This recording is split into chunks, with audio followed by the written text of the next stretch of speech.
Konsep supervisi pendidikan. Dan pada konsep ini kita bagi menjadi dua, yaitu pada satu pengertian supervisi menurut beberapa hal dan pengertian supervisi menurut para ahli. Yang pertama, pengertian supervisi menurut beberapa hal. Di sini arti supervisi menurut asal usul atau disebut etimologi, bentuk perkataannya, atau biasa disebut morfologi, dan juga terkandung dalam perkataan itu seperti semantik. Yang pertama itu secara morfologi. Supervisi berasal dari dua kata bahasa Inggris, yaitu super dan vision. Super berarti di atas dan vision berarti melihat. Masih serumpun dengan inspeksi, pemeriksaan dan pengawasan, dan pendidikan. Yang kedua, secara semantik. Supervisi pendidikan adalah pembinaan yang berupa bimbingan atau tuntutan ke arah perbaikan situasi pendidikan yang pada umumnya pada peningkatan mutu mengajar dan belajar pada khususnya. Yang terakhir itu secara etimologi. Supervisi diambil dalam perkataan bahasa Inggris, yaitu supervision, yang memiliki arti pengawasan di bidang pendidikan. Orang yang melakukan supervisi disebut supervisor. Selanjutnya, pengertian supervisi menurut pendapat para ahli. Yang pertama yaitu menurut Goodcutter, di mana dia memberi pengertian supervisi adalah usaha dari petugas-petugas sekolah dalam memimpin guru-guru dan petugas lainnya dalam memperbaiki pengajaran, termasuk menstimulir, menyeleksi pertumbuhan jabatan dan perkembangan guru-guru, dan merevisi tujuan pendidikan, bahan-bahan pengajaran dan metode mengajar, dan evaluasi pengajaran.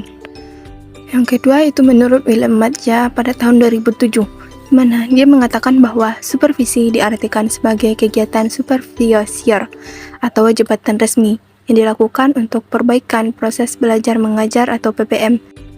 Selanjutnya menurut Kimball Willis pada tahun 1967, yang mana konsep supervisi modern dirumuskan sebagai berikut. Supervision is assistance is development of better teaching learning situation.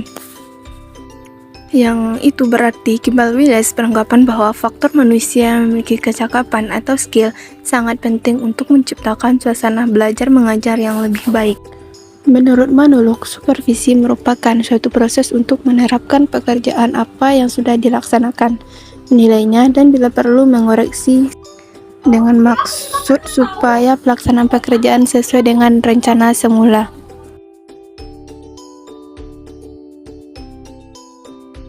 Dari pengertian di atas, maka dapat ditarik sebuah kesimpulan.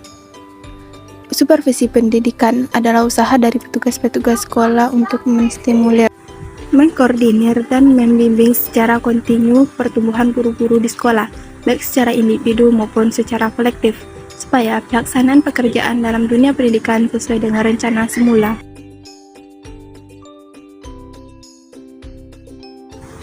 Selanjutnya, tujuan supervisi pendidikan. Tujuan utama supervisi adalah memperbaiki pengajaran. Tujuan umum dari supervisi adalah memberikan bantuan teknis dan bimbingan kepada guru dan staf agar personil tersebut mampu meningkatkan kualitas kinerja dalam melaksanakan tugas dan melaksanakan proses belajar mengajar. Secara umum, tujuan dari supervisi pendidikan adalah 1. Memberikan bantuan kepada guru agar dapat memahami tujuan dari pendidikan yang diberikan di sekolah. Yang kedua, membantu guru dalam memahami siswanya serta kebutuhan siswanya. Yang ketiga, membantu guru agar nantinya dapat menjadi seorang pemimpin yang baik yang dapat bekerja sama dan membantu orang lain yang kurang mampu. Yang keempat, membantu menemukan kelebihan yang dimiliki oleh guru dan memberikan tanggung jawab kepada guru. Yang kelima, motivasi kepada guru agar lebih baik lagi saat tampil di hadapan para siswanya. Yang keenam, membekali guru baru mengenai tugas-tugas yang akan diembannya agar dapat dilaksanakan dengan baik. Yang ketujuh, memberikan bantuan kepada guru dalam menemukan kesulitan dan masalah yang dihadapi siswanya dan mencarikan solusi.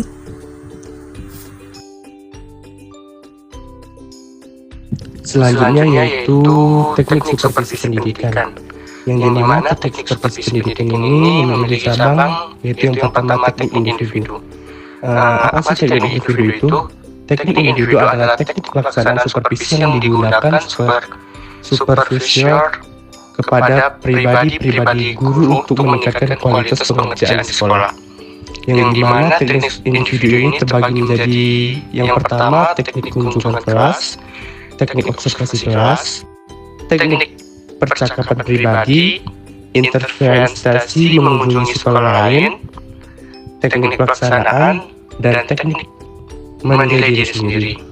Yang kedua yaitu teknik kelompok, yang dimana teknik kelompok ini ialah teknik supervisi yang dilaksanakan dalam pembinaan guru secara bersama-sama.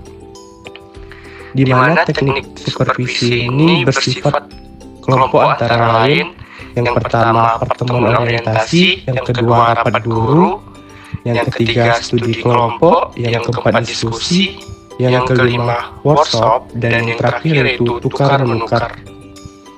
Selanjutnya yaitu teknik langsung, yang dimana teknik langsung ini berhadapan dengan orang yang disupervisi baik secara individual maupun kelompok. Lanjut, yang keempat teknik tidak langsung. Teknik tidak langsung ini adalah seorang supervisor tidak secara langsung menghadapi atau berhadapan dengan orang-orang yang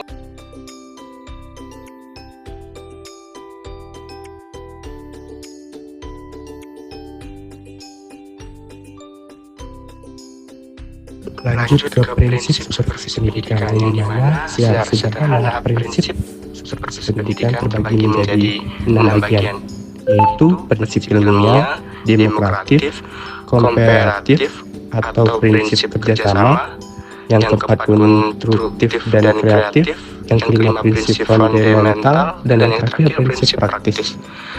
Menurut Tahal dan Indra Fahruddin 1975, yang dimana supervisi harus dilaksanakan secara demokratif dan komparatif.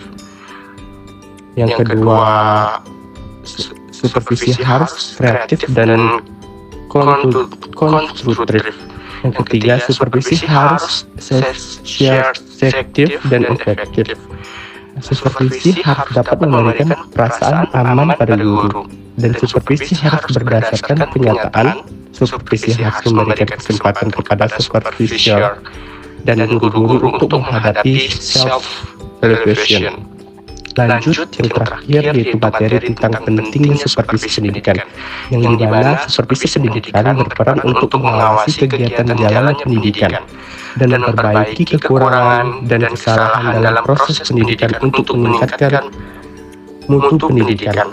Mutu pendidikan dapat dialihkan dari prestasi akademik dan non-akademik, yang dimana peserta didik dalam kancah nasional maupun internasional. Sebagaimana yang diungkapkan oleh Ahmad 2015, supervisi adalah ilmu tentang cara membina sumber daya manusia yang berperan pada pelaksanaan pendidikan, yaitu pendidikan untuk mencapai tujuan yang telah disepakati dan dijalani oleh supervisor.